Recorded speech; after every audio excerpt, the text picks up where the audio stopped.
Hello. So this is the beginning of the newsman. That's the thing. Okay, so we have to start. We start like this. We start with a saying. This is Paira Gimel, third chapter of the 8 chapters. And the third chapter starts like this. It starts with a saying, like a saying, aphorism, a slogan. The saying is that there is it's called a proportion in technical philosophy. There's a mushal, we call it a mushal sometimes, or how's this called? An analogy, right?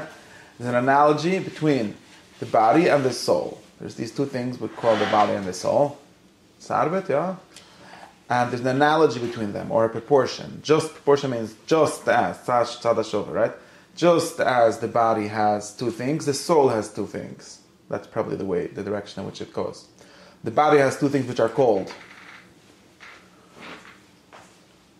a good state and a bad state. Everything in the world only has two things, good and bad states. Good and bad kinds, good and bad ways, right? Except the pain in me. What? Except the pain in me. Hello? No, I don't know. We went this pain doesn't exist. Hello. Everything in... Okay, we have to talk... That's what we talked about on Thursday. What does it mean to be good or bad? For anything, everything has a good state and a bad state. And we call the good state of a body health, and the bad state of a body we call sickness. Right? So just like you understand that, you should understand that the soul, which you have to know what that is first anyways, but that's why there were 2 chapters before that told us what that is, also has these 2 things called health and sickness. That's a very ancient slogan. Remember? Who made up this mushal?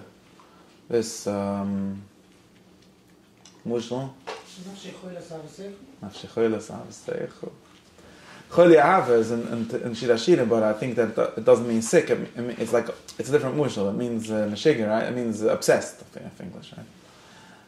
So no, probably not. I think that there's a chassidish attach that Yitzchok nafshe choli savaseichu chevestiach v'take krank. Okay, well that's not what it means.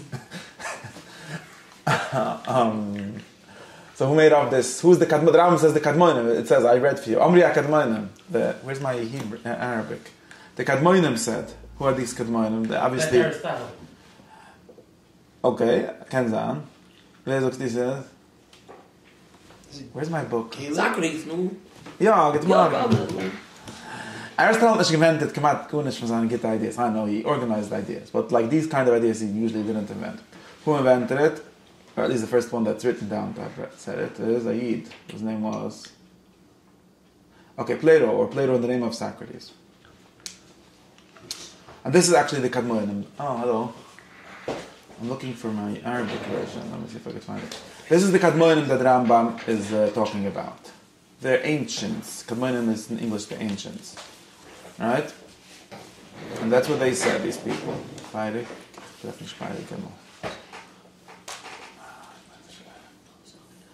But what are they trying to say? What's this mushal all about? No, you already know Pshat? You heard my shir Thursday? What's the mushal? What's the nimshal? Oh, yeah.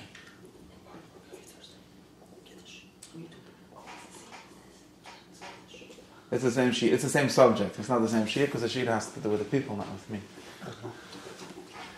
But the kids know what's the... Well, firstly, the Ram doesn't say ever, or it's not in this cipher. This cipher is hiddenly. The other swim the Ram, yeah, other swim that the Ram wrote does this explicitly, which is, and in this cipher also in the 6th chapter, right? But in most of them, it doesn't explicitly say that there is a machloikes between the Yidden and the Goyim, between what's called the Torah. And in this cipher, he calls it usually the Torah, the Nevi'im, and the Chachamim. He has 3 categories in this book. I don't know why. It's not from that. There's things that they say, there's things that other people say, which are known as... No, you read the Akdumah, you have your book. It says in the Akdumah this. It doesn't say that it's a stira. And you remember all the Oibacham think that the Rambam said that there's a stira. There's the Yiddishkeit and there's philosophy, right? And the Rambam has some kind of teretz to the stira. Oh, we're in the Psika now, and he says And in this book, he doesn't ever say that there's a stira explicitly. Besides, hello, welcome, Shema Lachem, Shema Benkel. Does he ever say, we have this book called Shema Pruk, which we're learning because the Rambam wrote it when he was a little bucher. And maybe bucher like us, we need to understand it. And in this book, he never doesn't frame it explicitly as being here to solve the machloikas between the philosophers and the Torah, right? There's one chapter in which he talks about an explicit machloikas that they have, and in Machtanei Kimta, he doesn't pretends that it's just another shtickle Torah, like it's not like a big problem. But he does talk about it in a backwards way in the Psicha, which we learned for like 3 months at some point, where it gives a defense of using non-kosher or non-Jewish sources, which was the famous defense called right? Shema Mishamre. Shema Mishamre is a different way of starting you with a pram, right? Very different story. Like someone, it's very interesting. I'm saying this I didn't say in any shir yet. So nu is bonus. Most people who know about the Rambam know about the Hagdama to what's the other book called? Moreh Nevuchim, right?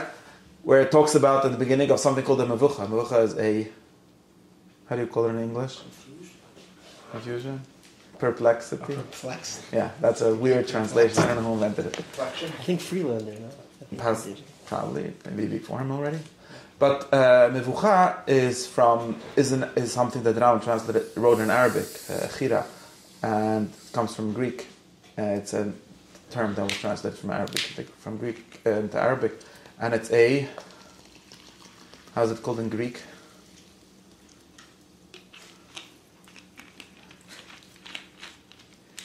Aporia. Aporia, okay. Chira is how the Arab translators translated aporia. And what is an aporia in Greek? No, we don't know anything. We just know what is the word. What does that mean? Question, not a problem. It literally means an impasse, right? It's an image. It comes from an image, right? If you have a way, that's why the Moreh Nevuchim is it's actually a good translation. Because there's a way, you go there, and sometimes you got stuck. You come to an impasse. There's nowhere to go further. You're stuck. So it's an impasse. And Socrates used this word to describe when you get stuck. What's the Socratic impasse, which he's always trying to get people into? When you're stuck with inconsistency in your own definition? Yeah, when you're very good. That's great because this mamish opens up the Rambam a little bit better. When you're stuck because you believe two contradictory things, right? Because you think two contradictory things are even better to say. Right? This is how philosophy started, because Socrates used to go around the people and get them to talk about things, and they would say things, and then they would say more things about the same things, and he would try to make them stuck. People usually think that he's playing games, because he's going around asking people what the definition of something is, and then they don't know it, so they can't define it. I thought he was trolling. Yeah, and he himself sometimes said that he's trolling. And then he argues and says, Chas v'shalom, well, he's trolling, whatever.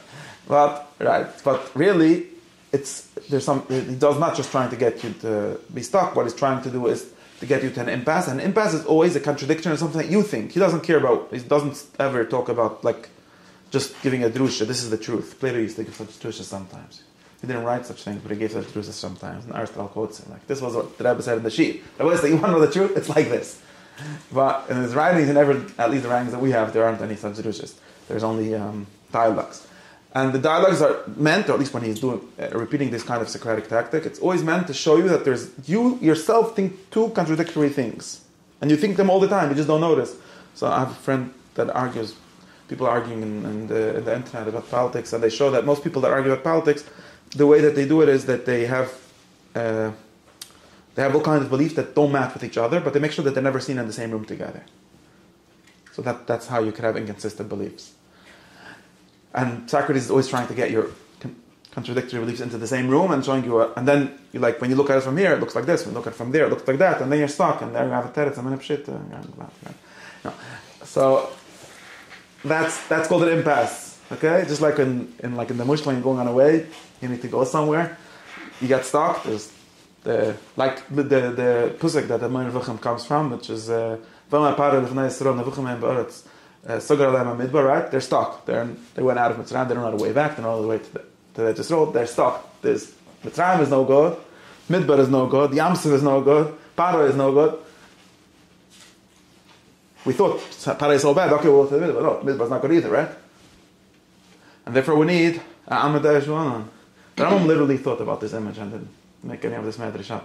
And we need some kind of guide for the mevucha, like someone comes and shows you, no, there's actually a way out, right? That's the kind of guide that Moira literally means a guide, and Moira is it's you could translate it as like Hoda'at, or the guidance of whatever. But and is he trying to be the bottom? Moira Nevuchim is in Ein of Neibish's name, and yeah, I found it says the fetish this in one of the Rambam Fashion, I forgot who.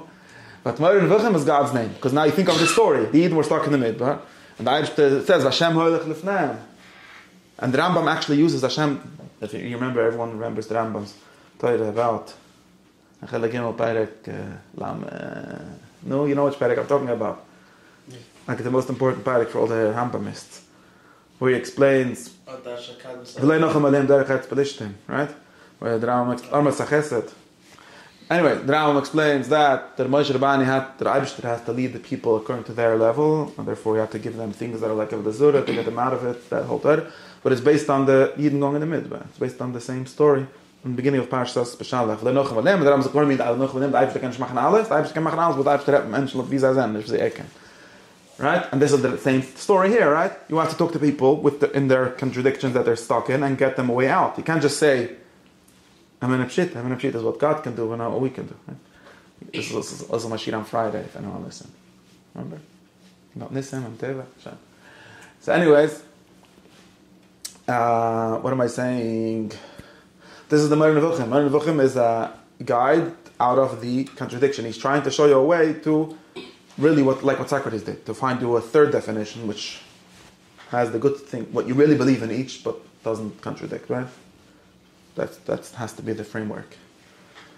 Not that he has a teretz, right? It's that he's always telling you that you were right in both of them, but you were misunderstanding both of them. So, okay. That's the Rambam, and that's the framing of, now I explained the framing a lot better than what most people understood until now. But that's the framing of the guide of the perplexed, that there's a Mevucha, and the Mevucha is very clearly that you believe two things. If you, like the Rambam says, if you don't believe both of these things, then you have no problem. In the Rambam's way of working, or in his world, these two things are symbolized by these two canons, right? These two books. There's a book called the Bible, the Mishnah, and there's another book called Aristotle, and you're stuck with them. But really, it's about you. It's not about the books. It's not about how you mean Yashav Yiddishkeit with the Goyishkeit. That's not the problem. The problem is that you believe the Goyishkeit already, right? If you didn't believe it, then, or the other way around, the problem is not true, but the problem is that both of these things are true, or that you do believe, or you should believe both of them, so you have to reconcile them. And like I said, reconciliation is it's not making a pshuta. We never get out of Socratic problems of making a pshuta, you know? Is it good, I can get you into these easy contradictions, right? Is it good to be always loyal to your family, or should you be loyal to the truth more, right? And this is like one of the first Socratic dialogues. What do you do if your father did a crime? You report it to the police. Well, Sadechad. So we have to give it a van. It's such a news. Justice, right? What's the solution? Oh, what does he tell the judge? He doesn't know, he gets stuck. No, this is the problem. Socrates doesn't say he has the answer. He says that anyone that says he has the answer is lying. He's a bad person for persecuting his father. He argues with him that he is. He doesn't say what he thinks. But I know what he thinks, but I don't know how Halacha L'Maaseh what he thinks. But I know that what he thinks is that, therefore, the definition of the good is neither being good to your father or being good to the court, even not caring about your father. It's some third thing. That's what he's going to try to get, and that's the kind of work that we're going to do. Now, the Rambam, this is how the Rambam frames the Moreh Nevuchim. But this cipher called Shmona Perukim, or Perish HaMishnah more generally, which was not written for the Nevuchim, l'chayra. That's why we're allowed to learn it. It's not for the Nevuchim. It doesn't frame it that way. Although, of course, you're all confused. But what do we do? So this style of teaching, which is making people realize that they're confused, is dangerous. Why is it dangerous? Why is it dangerous? To who is it dangerous? Why do I say it's not?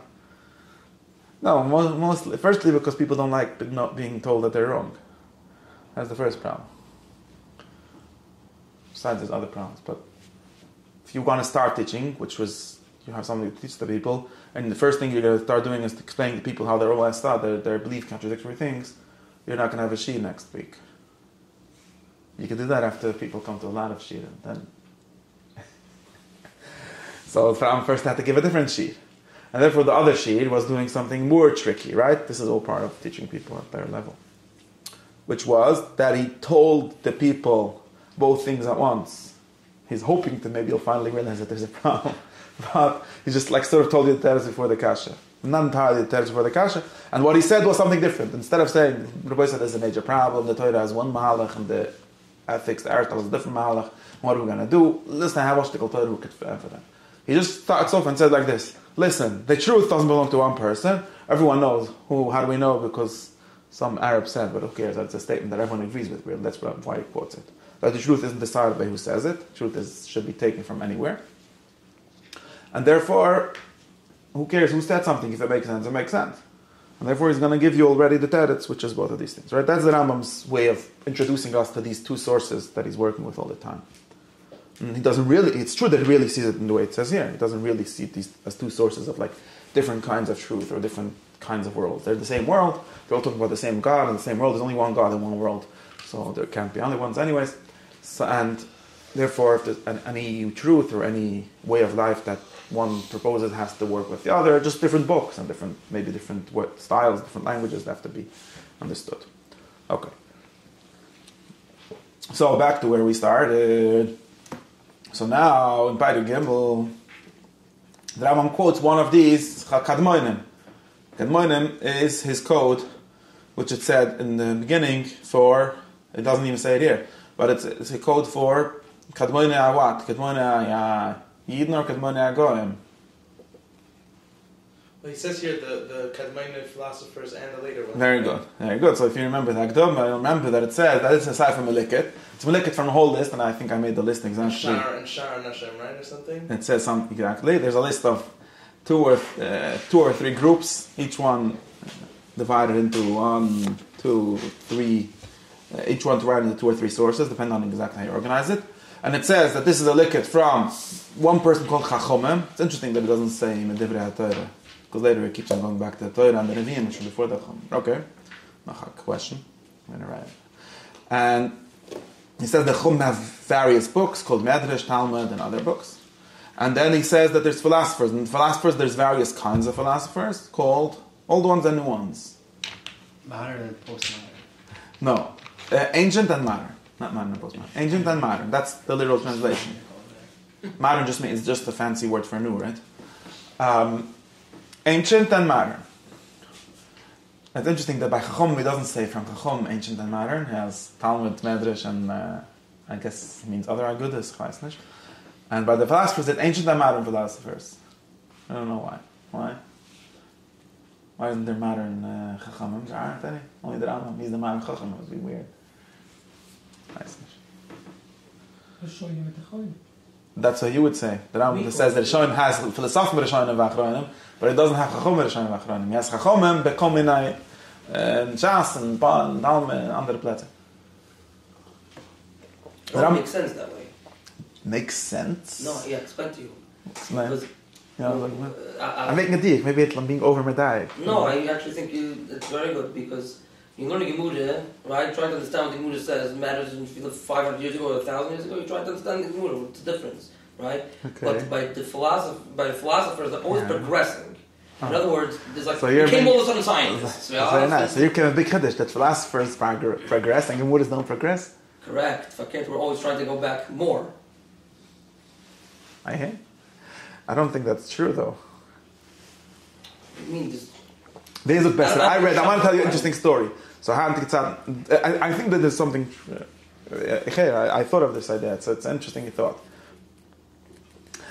I could take one fact that I know, which we learned in Parakan Aleph and others in Moira, that Ram was not a big fan of the Chacham after the Talmud. Happens to be. He didn't believe in them too much. He didn't think they were too smart. Of course, he read their stuff and he probably stole a lot of ideas from them, but he didn't gehalten from seinen Beitzim. Well, it's not Rimigash and Rif. Yeah, some of them he held up, it's true.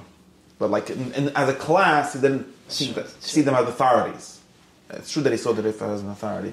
And also others, but this is like officially, like I said, really, it didn't come from the air, so we learned everything from someone. But that's one thing. It wasn't the main tradition either. It was, no. But I don't know, according to God, I don't know, this is a side thing, this is not the Rambam, I don't know if it's true that there isn't progress in Talmud. I think pretty sure there is. Maybe it's getting worse, I don't know. I ate more than a half of matzah. No, because they're all influenced.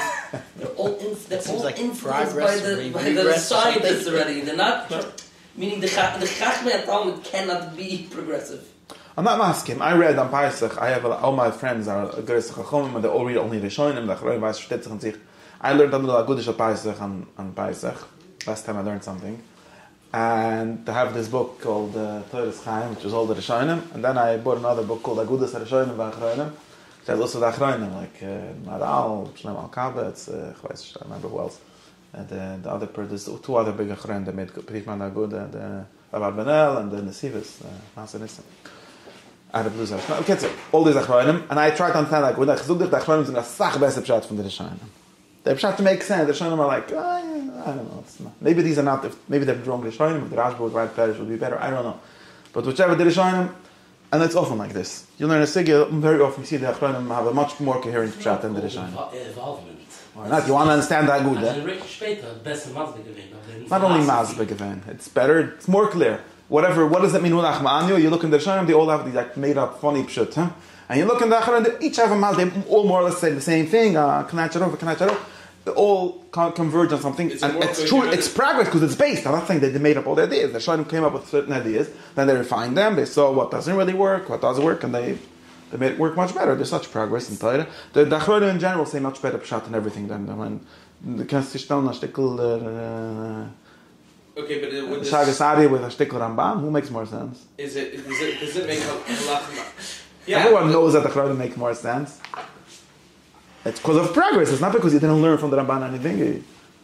Yeah, but I think halacha. It's true that there's more authority because of halacha has to have authority. And philosophers also learn a lot of the Rishonim. It's not like they don't know. Wrote it, right? What? Is halacha mani more intelligible to the people who wrote it than me who's reading an Achron explaining what it means?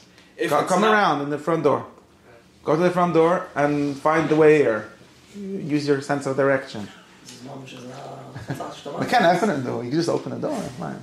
Meaning, is Maharal just trying to help me understand halach mani the same way as the people who wrote it? Yeah, I think yes. So then it's not progress. It might be continuing. It might be endurance or permanence, but it's not progress. There's a chair. There's not enough chairs. There's a chair over there behind. Progress would be if you write the second part of halach mani, right? No, not necessarily, because I'm talking just to understand the halach mani. You want to make a new agudah? By the way, there's that also. That's maintenance. And I don't know if that gets better or not, but. The Neginim is the Achronim machen the best. I don't know. We don't have songs from the Rishonim, so we don't know. The Hante Neginim is schwach, but the Achronim. It's not maintenance. There's a certain question. How do you understand this text? And the Achronim are doing better at it. Okay, this is not my subject today. Let's move on. We get stuck. I don't know the answer. I think there might be some deep conspiracy. The basic answer is like you said. Not mamash like you said, but the way the learning is structured was like this. At least how he understood it is that there's Chachomim, there's all these books. He doesn't structure his learning in this way. I don't know why. And then he has this idea of there being ancient philosophers and modern philosophers. The ancient philosophers are Aristotle and his teacher and his teacher's teacher, and the more or less, and the modern philosophers are people like the Arab people that he read. So. And why am I saying all of this? Because now when he says Kadmoinim, it doesn't mean the Chachomim, because then he would say Amri Chachomim. And sometimes he starts with a Philosophim, after we have to look in the other Prukim, if it ever starts with like Amri, I know that every Parik, there's like a half of it is about the Chachomim, and half of it is about the no. And only in later, let me see. In Parik Vov, wie macht dann this is Machloikis, it starts with Amri Philosophem. Very good. But anywhere else where he's not trying to make a Machloikis, that's the only place where he's trying to make a Machloikis. And then later in Parik Ches, where he talks about Machloikis with the Medabrim and stuff. But when he's here, he's not trying to tell you the Machloikis, the Kadmoinim on. Okay. The Kadmoinim said something, and I spoke about this, that I don't know of a source of it in the Torah, or a good source. There are all kind of Hatzuas, you could think of. It's interesting why and if it means something. Right? Could you find a pusik or a Chazal that talks about the soul having health and sickness? Okay, but doesn't mean in a bad way of sickness, right? It's true that it's a mushal of sickness, which is not literal. But by David HaMelech that he says something about his something about the nafshi or something. There's a pusik refer nafshi kirtasida. What nafshi and the Torah usually means my body, myself. Actually, it should be translated myself usually, not necessarily my soul as distinct from my body. Right? But so. Because it isn't. What? It says a lot of things, but you talk about that you want to die, that there's midas toiv, left toiv, and all these things. It says a lot of good midas and bad midas. It's not like Aristotle invented the concept of good midas. I'm saying that this language of talking about this soul having, we have to think what it means. I'm trying to say that it must mean something. It doesn't mean lev literally. It means something like that. We say right now when the shumul should to be told. Two in the tumor we see. Okay, yeah, true. It's a lush chachamim, yeah. It's a chemish, but in Chazal they talk about the neshama being tua. Is the gift tuma? If the neshama is tua, they start the gift is tua. Then it does not the same, because here we're saying there's the hadas hanefesh. It would have to be. The Rambam would say something like this: the hadas hagif and the hadas hanefesh. He does say things like that. Hadas hagif means nekiyas, and the hadas hanefesh means dais toivis or whatever. I'm not sure what neshama tahira means. B'chalal. What's my interest? There being an idea of the soul being sick. I don't know of such a language, beferish, and if you could make a drusha from nafshkirtasilach if you want. How does it describe Shaul? It fits the theme. What? How does it describe Shaul's issues? No, what you're talking about something else. There was Meshaguam. Choli Aref is not being Meshiga, right? You heard, I already said this last week, right? When the Rambam says Rafiyas HaNefesh, is not talking about psychology. Psychology is part of Rafiyas HaGif. Different part of the gift, but it's not Nefesh. When we say Nefesh here, we mean the part of the person that is better or worse in a moral sense. Or the way in which a person is better or worse in a moral sense, which is in really a human sense, right? Because everything else is just as a body or as a machine or as a worker, or other kind of things, not as a human being, right? What the good of a human being is to be moral, virtue. Morality is not a very good word. Anyways. Right, and in that sense we say there's sickness and health, which means really being good in the moral sense, right?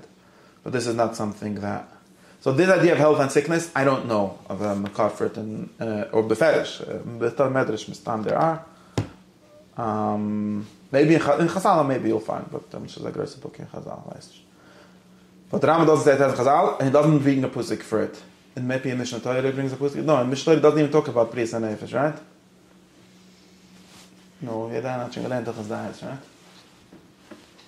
Hilchas Dayas, which is a summary of all of this book, right? We just talked about Moed Nevoichem and Shemona Brookman and Sechtes and Mishnah Torah. Mishnah Torah, which is basically he does talk about it. Of course he does, right? Mishnah Torah, which is a summary of this ideas in this book in even more Yiddish language, starts with. Parik Vay starts with the Choli Agif and Choli HaNefesh, right? It's basically the same thing as this Parik that we're learning now, right? So I get he brings Psikim from Yeshai, but he doesn't bring the word Rafiyas HaNefesh from a Pusik. Very good. Now we at least know that the Rambam didn't think that there's a Pusik that he can bring. Because the Rambam has a minig always to bring that Pusik as the clearest, right? Even in Halacha. Okay, sure. But what does it mean? Now you know already what it means? This really belongs to Parik Aleph, in some sense we discussed it, right? What does it mean to say this? What's this statement trying to say? Let's see what the feeling the soul means. Someone came, Harav Socrates used to go around and tell people something like this. You all want to be healthy, right? So I have news for you. You should want to be healthy not only in your body, only but also in your soul. Or mainly in your soul. So that's more important. What does it mean when he says this? Show the correct virtues. Yeah, thank you very much. The people before him, there's like I said last week in Mashid, I can think of 35 other Mashudim for being a good person. Right? As opposed to what? What's the point? Like, what is the point of this solution? Why phrase it this Everyone way? knows it says in the Rambam also. So everyone knows already. What's the point of me coming and saying that there's sickness in the soul, and you should try to have a healthy soul and not a sick soul, as opposed to just saying, I don't know, Moshe Rabbeinu came with the Torah. He never talked about sickness in the soul. He said, Rabbi Yisrael, do this, you'll be happy, or you'll get tzchak, do that, you'll get oynish, you'll be sad, things like that, right? The Abishter will be happy. Whatever he said. It's a metaphor to the physical way. It's not Muslim. No. Every person's different. Every person is different. What do you mean? If Moshe Rabbeinu would just come, then it's not saying that there's no rule for everyone how he's going to be, I guess, the best version of himself. So you're saying that Moshe Rabbeinu didn't talk about the Refusing Nefesh at all? He just gave mitzvahs. It's a whole different lifestyle. That's my she last. He's talking about this. The reason to heal it states that it's sick. Sure. Right? That there's something wrong Has with to be it. sick. You don't have to heal. No, you don't have to only heal sick people. I mean, that's another. We'll get to it later in the Parak. But everyone has to be healthy, and you go to a doctor to tell you. A doctor in the sense of exercise and food. Medicine is when you have a problem. But even exercise and food are ways of people being healthy and not healthy. Right? Mm-hmm. You have to have a problem to Maintain your body. So I mean, the question is, to why is be it calm. Yeah. why is it mentioned in a way? You don't have to only maintain. You want to become strong, then it's just the kind of health of the body. You have to exercise. It's mentioned because it works under the same model, Okay, which is that you culture it and cultivate it properly, and you change its There's habits. there's an ideal version of what health is, and that's what you should be striving for, and other than that, you're unhealthy. so it's a mushal that look. The Rambam uses this mushal for like I don't have a list. Someone made a list somewhere. It's like 6 different things at least, just in this book, how the mushal works. But you could do this. You could extend that almost every mushal. You learn midrash. People that do drush well, good. Almost every kind of image that I would have given you, I would have been able to extend it to whatever you want to say. I think. Why is that? Why that is? Because people are creative and they could make everything mean everything. What do you mean? Imagine that the Rambam would come Does that mean and say, imagine the Rambam would come and say that a body has to be clean, just like that, your soul has to be clean. This is a mushal that you hear in Besmedrash often, okay? Like you said, tahara, which basically means clean. And someone would say, just like when it's very dirty, it's not enough to clean with a sweep, you have to bring a deep cleaner. And just like once in a year, we have to clean for Paisach, otherwise. So therefore, you have to have for Rim Kippur. This mushal almost says in Shidnesur, right? Or maybe it does. And everything else, you tell me another part, and I'll tell it to you in the mushal of cleaning. I just want to know if does that mean they're all not true then? Therefore, no, it's useful. All these models are useful. They're maybe it's easy to remember something with the mushal like something like that. I don't know. Why do people do mushalim taka? It's a good question. You should think about it. We have this mushal of height, right? Of space, right? A low person is someone that deans the tavis, and a high person is someone that doesn't dean the Eibishter, okay? And this is supposed to make you think that it's better to dean the Eibishter. Why? Because for some reason we assume that it's better to be high. I don't even know why, right? I can tell you where it comes from. Probably safer to be high than low. Very good. So in the military context, it makes sense. Then you could see the people that are coming to shoot you. Okay, very good. And then there becomes a mushal for almost everything, right? This height. In any case, this mushal of beriyas v'chayli, or sickness and health, is a mushal that triggers the reader. So like I said, all mushulim somehow seem to trigger us. We have to figure out if they teach us something also, or if they just started us. There's some mushulim that don't teach us anything. Okay, let's think about this. I want to think about this. Let's see if we can think about it.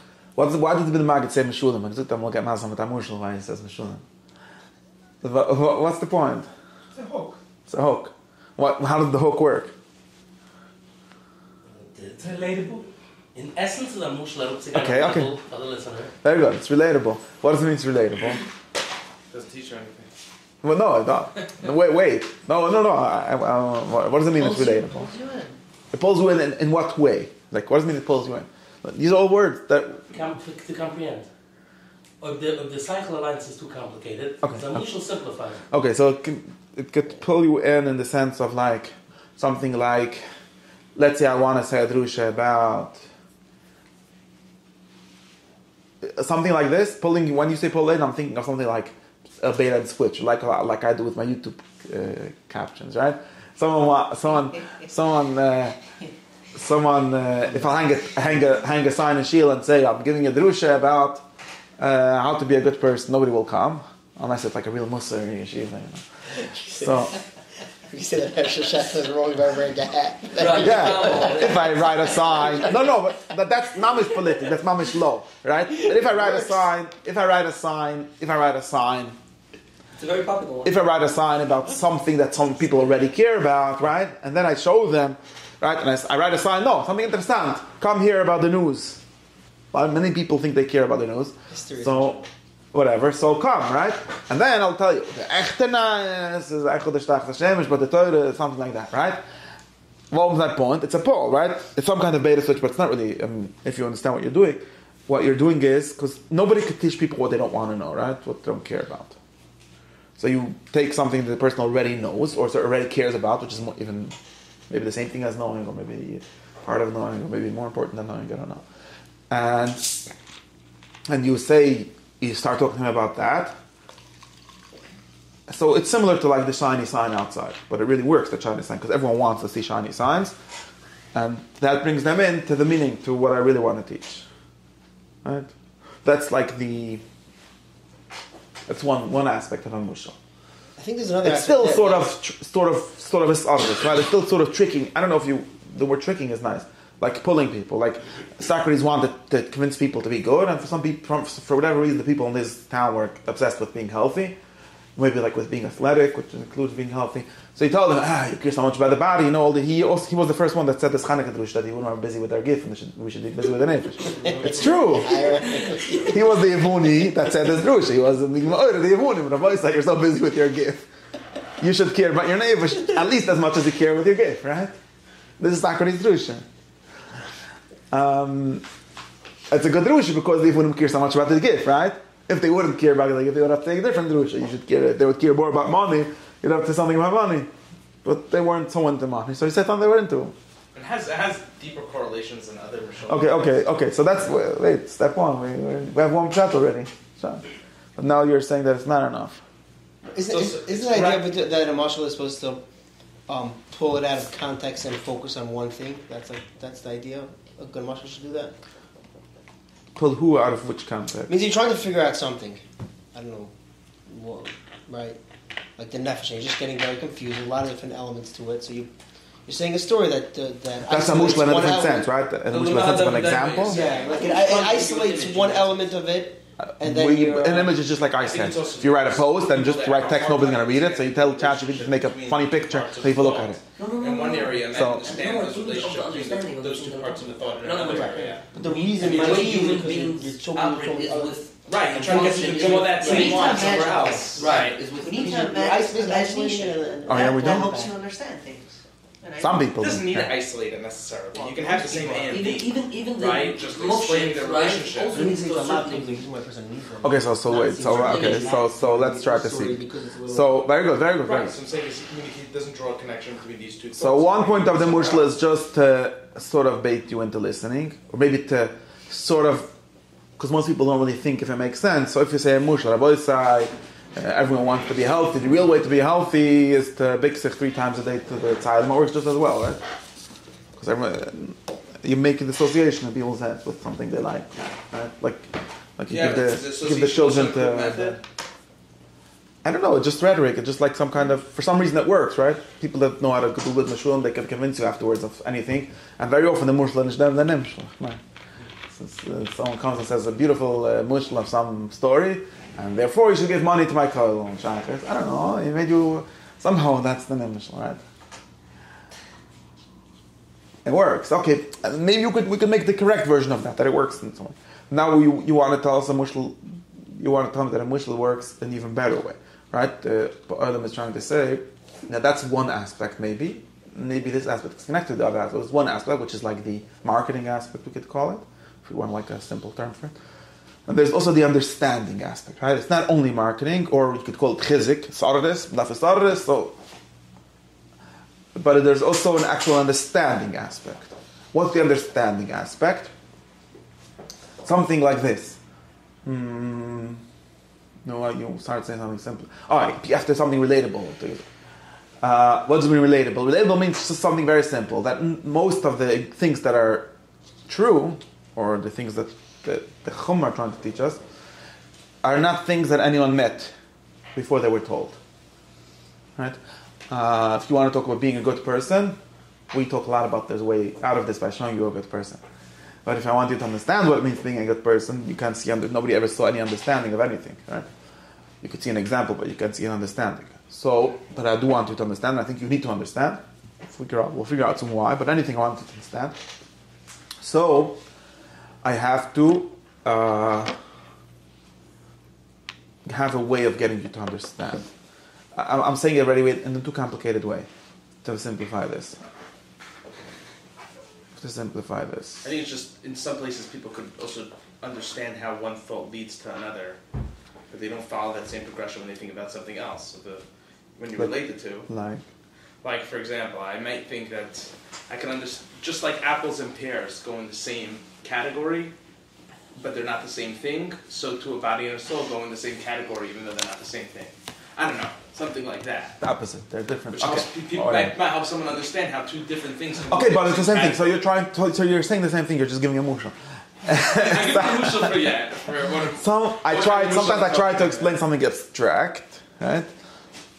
And abstract things, which is we're all thought as opposed to lead, I guess. That's what understanding is. But abstractions are not something that we begin with ever, apparently. Or at least in the way of this way of teaching with emotion. Maybe there's some people that know how to teach without emotion. Maybe there's some Rebbe that can just look at you and you understand the whole world, and when you go home you don't know how to explain it to anyone because it was just. But the people that are teaching with emotional, because they're teaching in this kind of bederich hatev, right? Not bederich nes. They want you to understand, and they want to understand certain abstractions. I don't know what this word abstraction yet means, so and because it's very hard. So close the door. Close it. Because it's very hard to start with that. Like people complaining about philosophers that they talk about all these words that seem to connect with each other, but nobody knows what the words are about. So we have to start something. We know what it's about, right? What are we talking about? Okay, so we're talking about. Well, I don't know. How am I going to explain it to you? Okay, so let's start with something that we do understand, right? You understand what it means to be a healthy person. Probably don't really understand that, but you're at least starting with something. Now you could transform that, like, not the image. You could transform that structure, right? That form, that concept to something else. Does that make sense? And this is what the Mushtal is helping us. It's helping us move from concrete things to abstract things, which is what we would call understanding. Understanding means, right? If I want to define to you something like geometry is always the mushal that the ancients, as we're saying, like to use, because they were very impressed by geometry. And geometry has these very weird definitions that are the true definitions according to geometry, but don't help anyone that's starting to learn it, right? What is a square? 390 degrees. What is a lines, square? 2 right angles, all sides are equal to each other. They also have these like their own ways of calling things, something like that. Okay.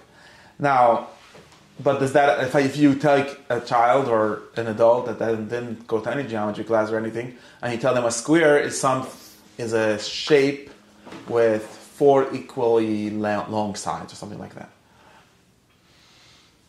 You've never seen one.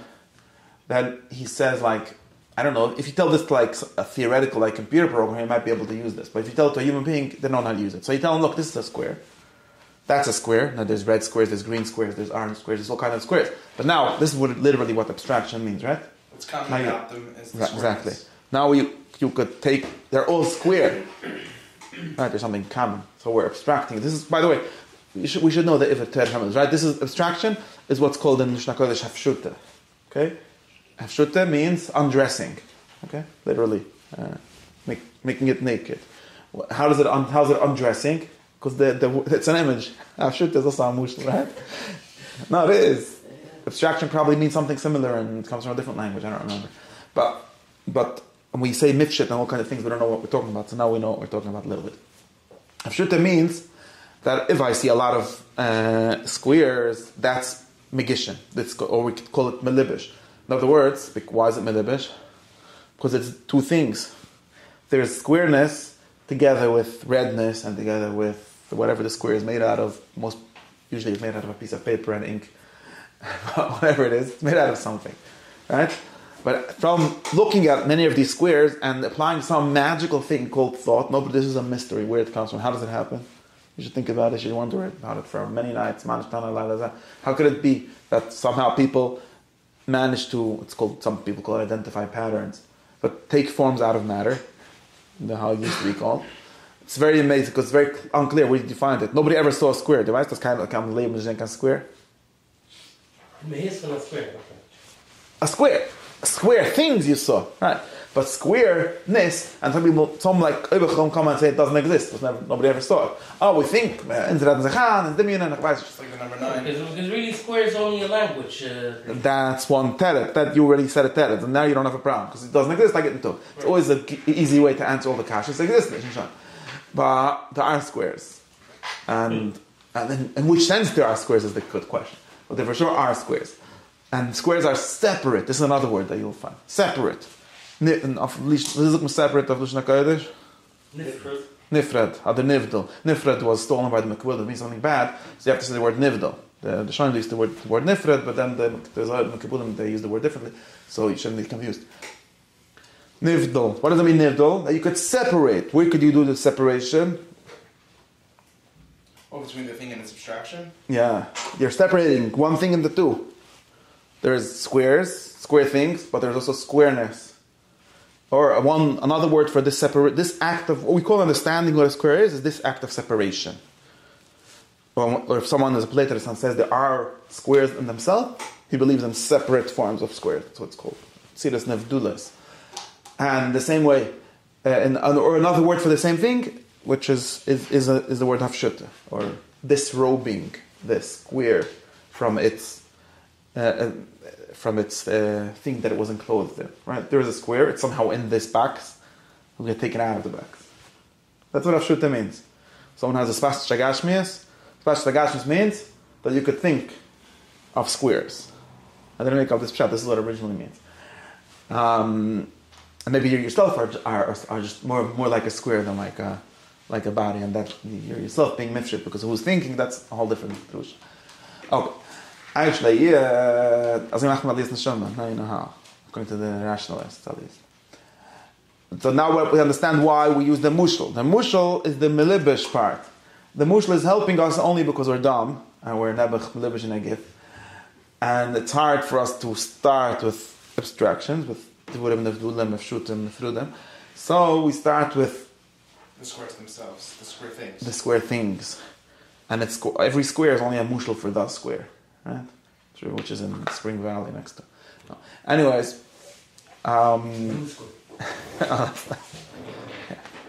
You should tell them that their trial translates to modern square. Anyways.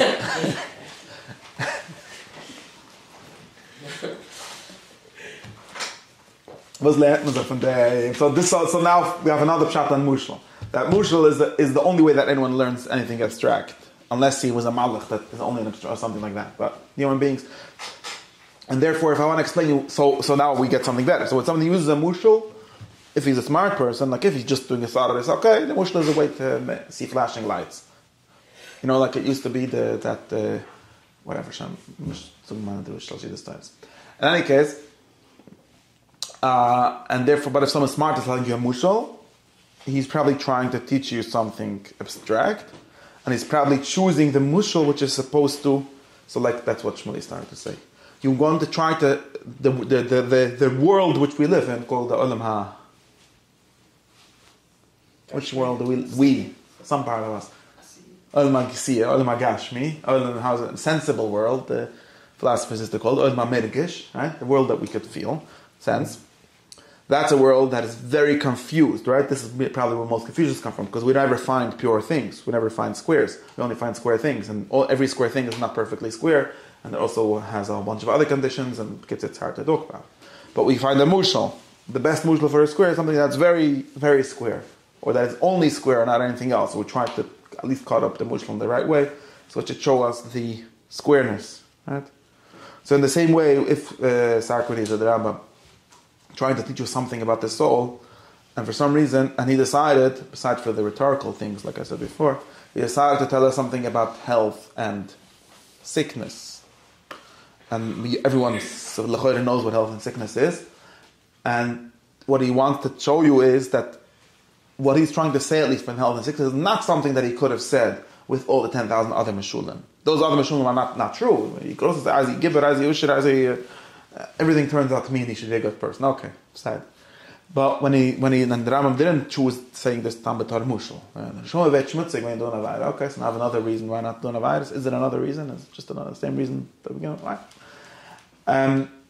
Is what he's trying to what he's teaching us with this mushal is something that he picks out of the reality, that he's being mafshit from the reality in this mushal, and trying to show us that being a good person is like being healthy and sick.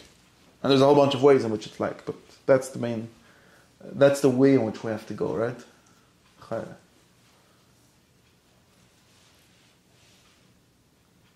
So what is it?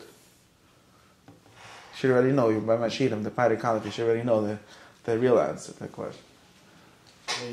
What are we picking out of the reality when we call being a good person health and sickness? The Rambam is actually going to talk about more things. It doesn't actually give the main. Maybe he gives the main definition in Pirate Aleph. Sort of, I'm not sure. So what is the thing?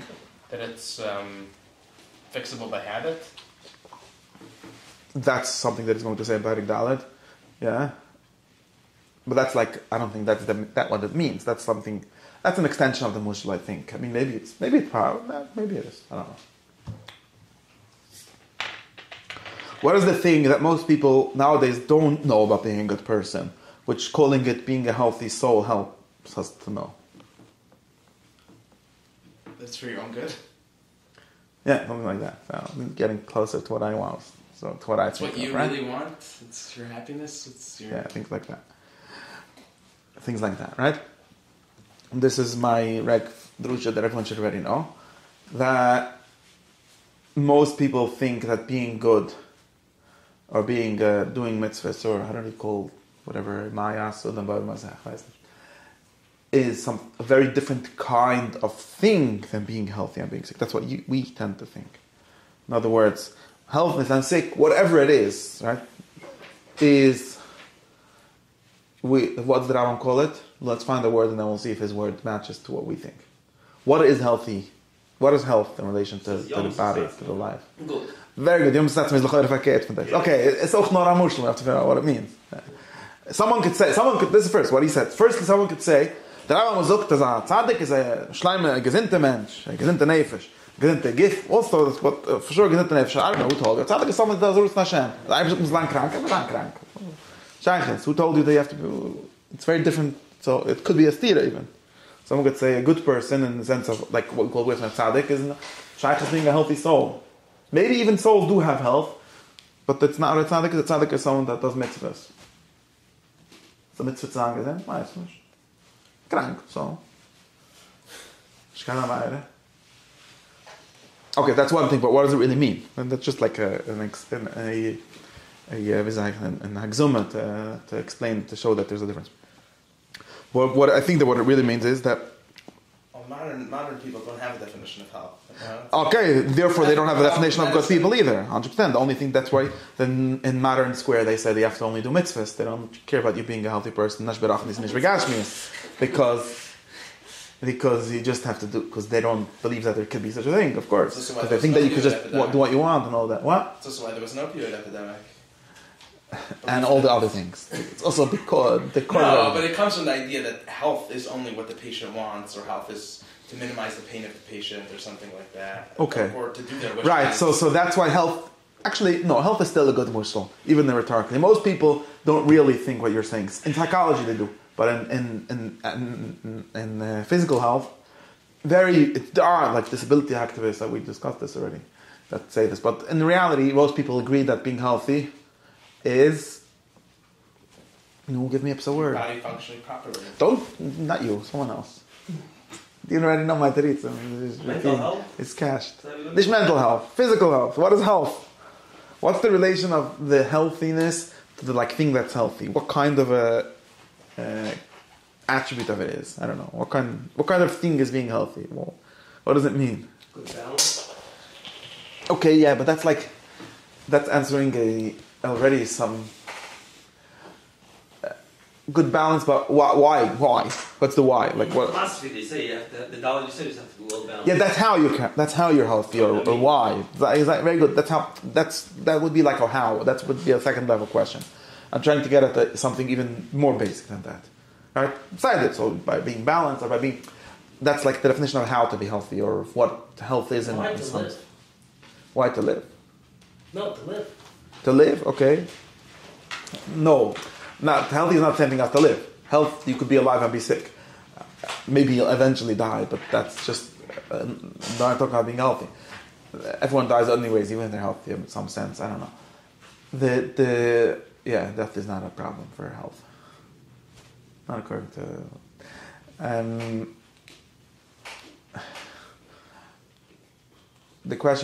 My question is what? I'm trying to get at something. I just don't know how to ask the question that gets this response. In other circumstances, also like where the term health is applied. Yeah, you could apply it to like you could apply it to like computers. Like people say like the computer health. Okay, let me say it's true. But let's try to see. Right, so we use health as a mushla, but it's a mushla that seems to work. People don't when you say other things. Let's see if I could think of something. Okay, like health is different kind of a thing. I'm trying to talk about like what kind of health is like this a toilet, right? Like it's a predicate. We say something about someone that is healthy, right? What kind of a relation does this saying that is healthy have to the thing, right? So I know a bunch of different kinds of things. This would be maybe a way of saying it. I know a bunch of different kinds of things, right? If I say that someone is big, what does it mean about? What is the relationship of this bigness to him? A table is big, a person is big. Even berachni is like udam gudel. What does it mean to be big? Has size. Yeah. Someone should answer me that didn't read all these books. No, I'm trying to get at something. Description?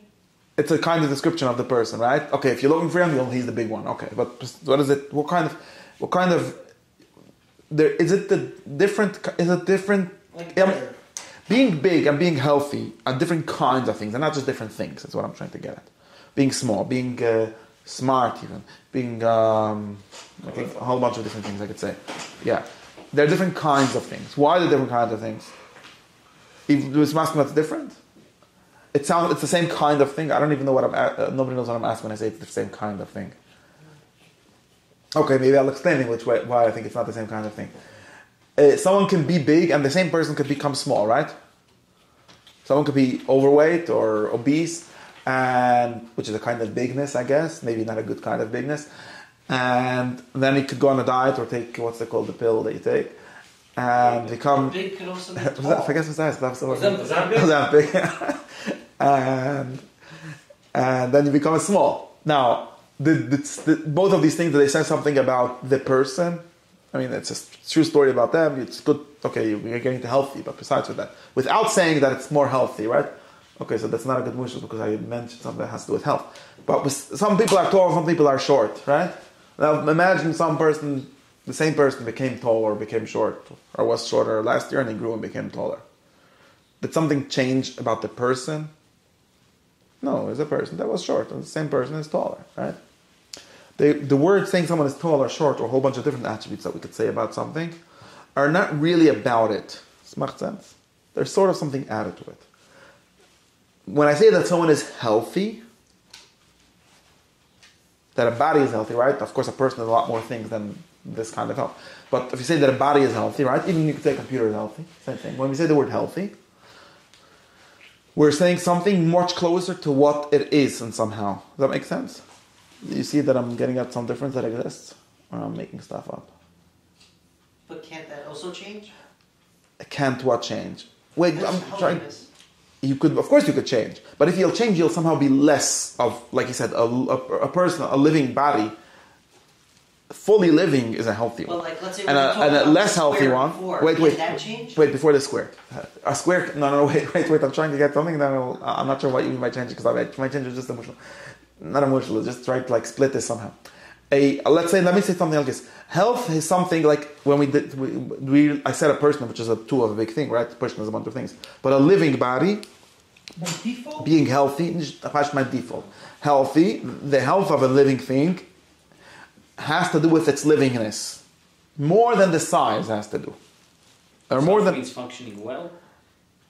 Something like that. And something not stop functioning well. Functioning well as what it is. Because if my computer is sick, that means it's less of a computer in some sense. If my computer is big or even fast, there's fast computers and slower computers, but both of them are just as much computers. If a fast one is slow, then it's sick. It's not only slow, right? There's a difference in something being slow. Like I said, like my Health means being what it's supposed to be. Something like that. I think that's what the word means. Even in our usage. I'm not making a chiddush. I'm just trying to show you what you think, right? Because if I tell you, like, we could take my size mushal, it's actually a good mushal now, right? If I say someone is a large person in physical size, right? Now, and he's healthy, so according to BMI or whatever, this is the size that he should be. He's just a large person. Then I'm saying one thing. If I say the same thing, he's large, but he is sick, he's obese, he's overweight, I'm just saying that how big he is. But when I'm adding that he is unhealthily big, I'm saying something more about his life, right? If he cares about his life, he should care about that. If he cares about life, he shouldn't really care about how big he is, unless the question is if he could reach the higher shelf or something, which is not about what he is. Makes sense? I'm just trying to get to something that should be obvious to everyone. I'm trying to maybe make the word health is a word like he said, but I want us to agree with it. The word health is something that relates to what a thing is. From this follows if you don't know what something is, you can't know if it's healthy or not. This is what you were getting at, right? Just to show you what I'm trying to say. A square can be a healthy square, or I don't know what your question on a square was, but a square can be a 6 square if it's like a little bit too round, and at some point it stops being a square, then it's a 6 square. No, I was just saying that what we were saying before, that there's an abstract idea, right? And there's what was the word that you said, like when it's orange or red, what's the attribute? Like something about it, some fact about it, what it is to be a square, right. And then there's what it is to be red, which is not the same as what it is to be a square. That's what we divided it. A flat. There are a lot of things that can the change. Squareness, nothing changed exactly. No, you could change all the colors without it stopping to be a square. Therefore, they have nothing to do with a square. You could change a lot of things about a person without him changing to be a person, but you can't change health without him changing to be a person.